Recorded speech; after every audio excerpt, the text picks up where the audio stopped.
Now I'm doing Padangushtasana. It's good to have short legs in Ashtanga, at least for the forward bends, not for the twists.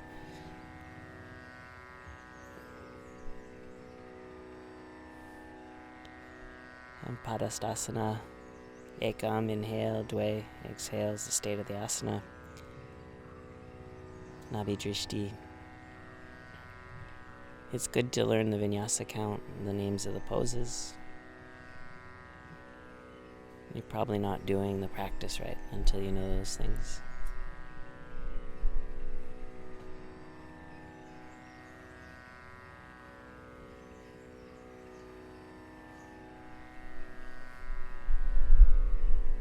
I'm being extra well behaved because there's a camera on.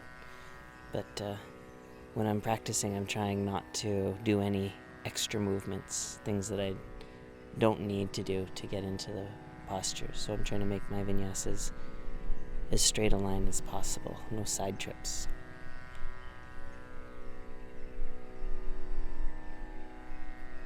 And so when I come up, my arms are extended. See, I don't want to change the angle of the arms any more than I need to come into the next side.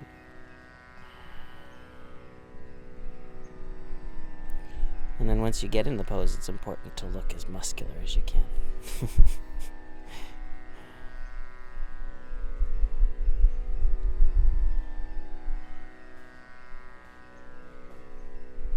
So again here, going into B, no need to change the angle of the arms, you just go straight in.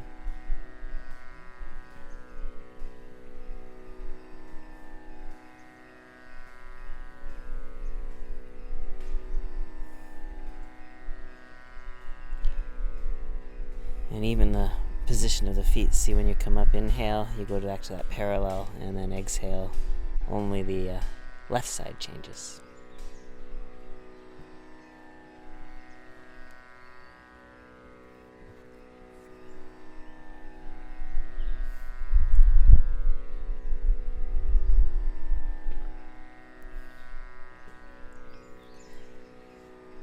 Pancha, inhale, come up, and then exhale, Samastiti. Even Samastiti, I try to get as sort of deep into it as I can with as little fluffing.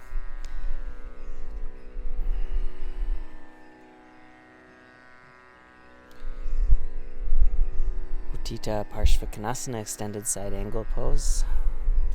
Hastagra Drishti, the gaze is on the palm. Really on the tip of the hand, the fingers. Trini, inhale, come up. Chitwari, exhale, left side. Same thing.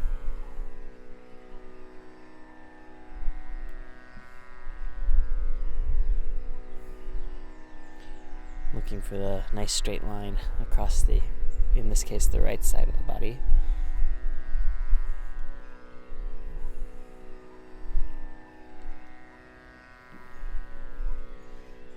And here's another example of going into the vinyasa in as straight a line as possible. So it's very hard to do for me to twist in without doing the extra movements, like grabbing my knee with my right hand.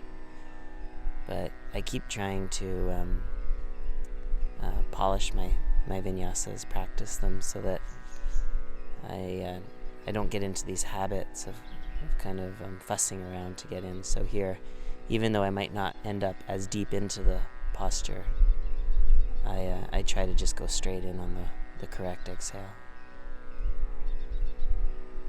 And there's a different kind of depth that emerges that way. It's not necessarily a physical depth. I might get into a deeper twist if I use my hand to get deeper into the twist.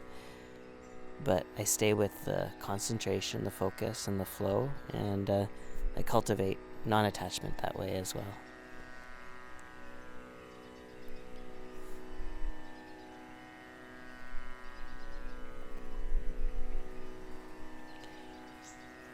Prasarita Padottanasana A. Wide leg forward bend.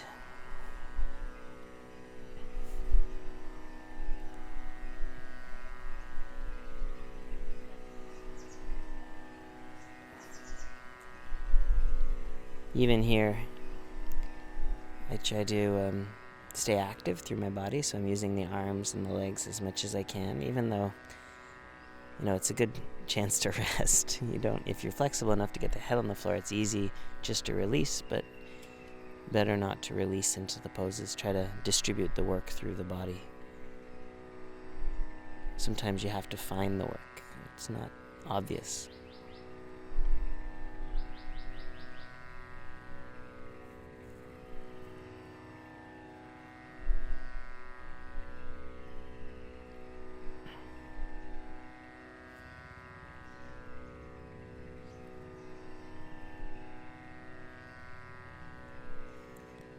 C position.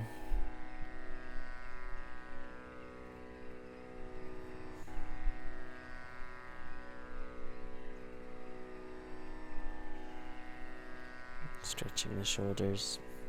Trying to keep space between my shoulder blades when I do this. The condition of the pose isn't to have the hands down on the floor.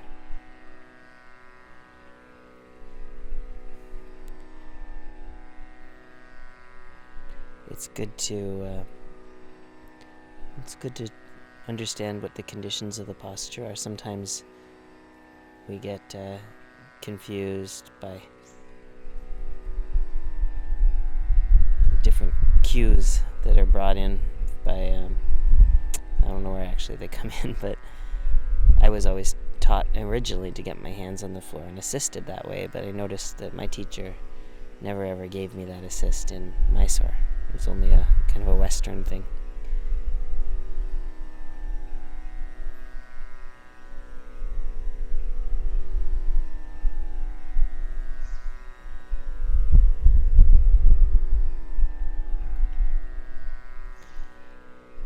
And coming up, I try not to arch my back when I do those lifts, so that I'm working for my legs and my core instead of my lower back. Parsvottanasana, last one of standing before intermediate. This one, the condition is to try to keep the legs straight, to bring the chin to the shin.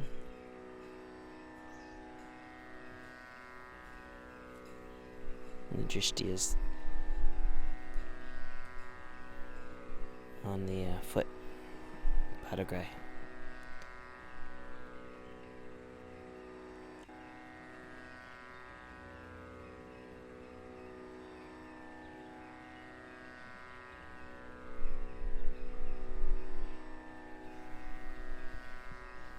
Here I'm trying to straighten the leg and activate it without locking the knee.